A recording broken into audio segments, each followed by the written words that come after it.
Did you know there was a time when the beers we drank weren't just drinks? They were memories, traditions, and a taste of home.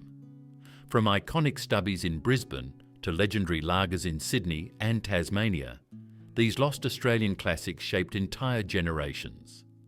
Today, we're taking a trip back in time to remember the beers that defined our pubs, our weekends, and our summers, and why they're gone now. Grab a cold one and let's dive into the stories of Duff, Cascade Blonde, Bulimba Gold Top, and more. Blue Tongue Brewery. There was a time in the early 2000s when Blue Tongue felt impossible to ignore. Founded in the Hunter Valley, it wasn't just a beer, it was a statement that regional Australia could stand toe-to-toe with the big names. The branding was bold, modern and unmistakably different.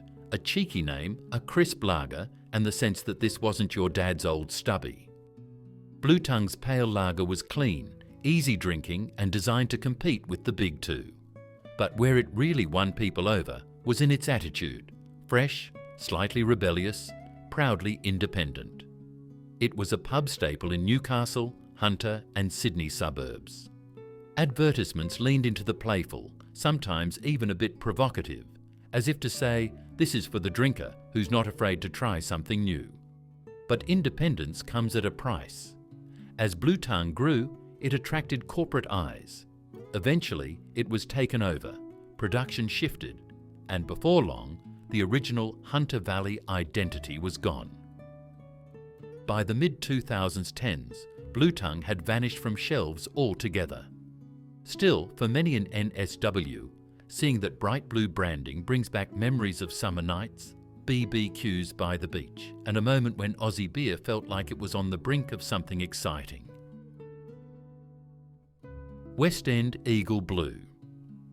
If you ever drank in South Australia in the 80s and 90s, chances are you saw the bright Eagle Blue cans stacked high in coolers at house parties or lined up along the bar at your local. Brewed under the West End label, Eagle Blue wasn't fancy, but it didn't have to be. It was crisp, cheap, and reliable. The kind of beer you could buy by the carton and share with your mates without a second thought.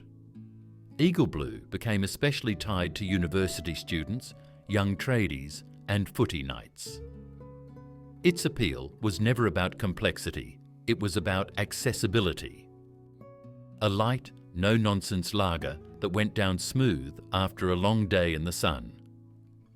The advertising leaned into its local pride, often cheeky, always unpretentious. In Adelaide suburbs, Eagle Blue was almost a rite of passage. Your first legal pint, your first shared carton, your first hangover. But like so many regional favourites, Eagle Blue couldn't hold out forever. As drinking habits shifted and mainstream lagers tightened their grip, it quietly faded. Today, it lives on mostly in stories of backyard cricket, summer nights, and the unmistakable blue label that meant you were in for a good time, no matter how cheap the beer inside. Cairns Bitter. Travel up north to Queensland and you'll find another legend, Cairns Bitter.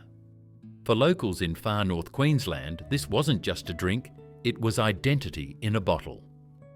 Born in the tropical heat, Cairns Bitter was the beer that belonged to cane cutters, fishermen and families gathering under corrugated tin roofs.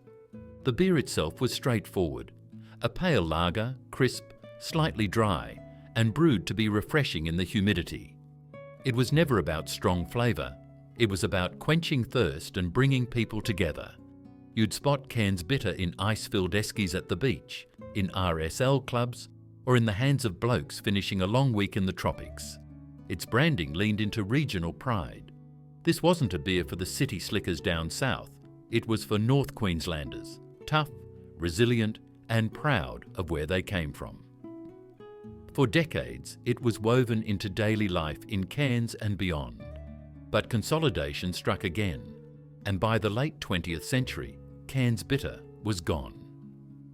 For locals, its disappearance wasn't just the loss of a drink, it was a piece of regional culture slipping away. Ask anyone who grew up in F&Q, and they'll tell you Cairns Bitter tasted like home. Duff. Before it was a global pop culture punchline, Duff Beer was an actual Australian lager. Launched in Queensland in the 1990s, the name alone made it irresistible, cheeky, instantly recognisable, and dripping with irony. It wasn't trying to be premium or complex. It was meant to be fun, a fridge filler for parties, something you could grab for a laugh and keep drinking because, well, it wasn't half bad. The beer itself was light-bodied, crisp, with just enough malt to balance out the dryness. Nothing to scare off casual drinkers. The label was bold red, the name massive, and the whole thing felt like it was in on the joke. For students and younger drinkers, Duff was almost a cult badge, part novelty, part genuine staple. But that same name that gave it fame also sealed its fate. Legal battles with 20th Century Fox meant the Australian Duff was pulled from shelves, disappearing almost as suddenly as it arrived. Still, for those who remember, seeing that red can instantly sparks memories of backyard BBQs, dorm parties, and the kind of carefree nights when the beer mattered less than the laughs that came with it. Cascade Blonde. Travel down to Tasmania and you'll find another ghost of the past, Cascade Blonde. Brewed by Cascade, Australia's oldest brewery, this was their experiment in making something lighter, more approachable, and distinctly modern in the 80s and 90s. Cascade Blonde poured a pale, golden hue, with a soft malt sweetness and just a whisper of hops. It was smooth, clean, and designed to be easy drinking, the kind of beer you could sip on a warm summer afternoon without ever feeling weighed down. It wasn't trying to shout. It was trying to glide. Its branding leaned elegant, even a little sophisticated compared to some of its rivals.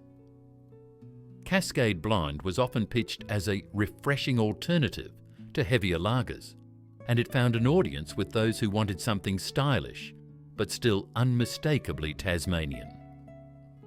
It was the beer for barbecues in Hobart, for weddings in Launceston, for young couples looking for something just a little different.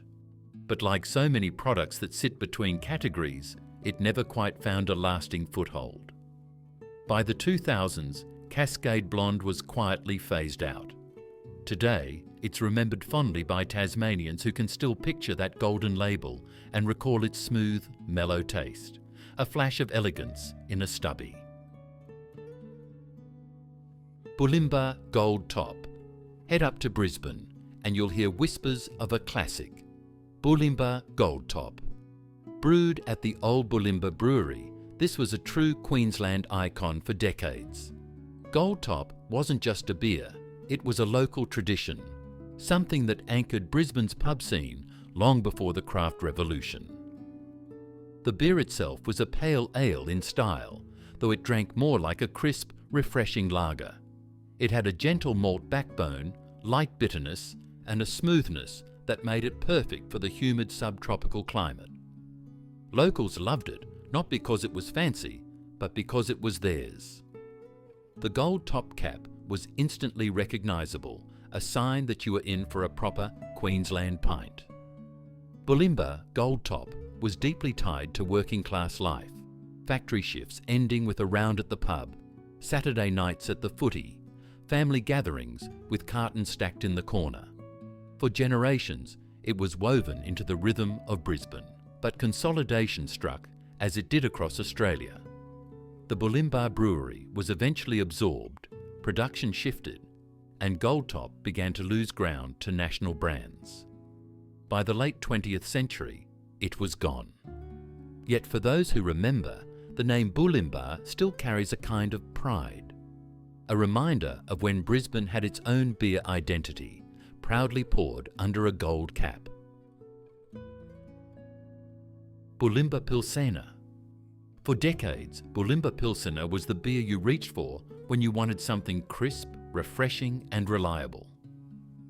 Brewed at the Bulimba Brewery, it was designed with the Queensland climate in mind, light enough to cool you down, smooth enough to drink pint after pint, yet still packed with enough flavour to feel satisfying. Its appearance was classic, pale golden topped with a fine white head. The label simple but proudly local. The name itself, Bulimba, carried weight, a nod to the suburb, the community, and the generations of drinkers who called it home. From footy nights to family barbecues, Bulimba Pilsener was there, quietly holding its place at the centre of Queensland's social life.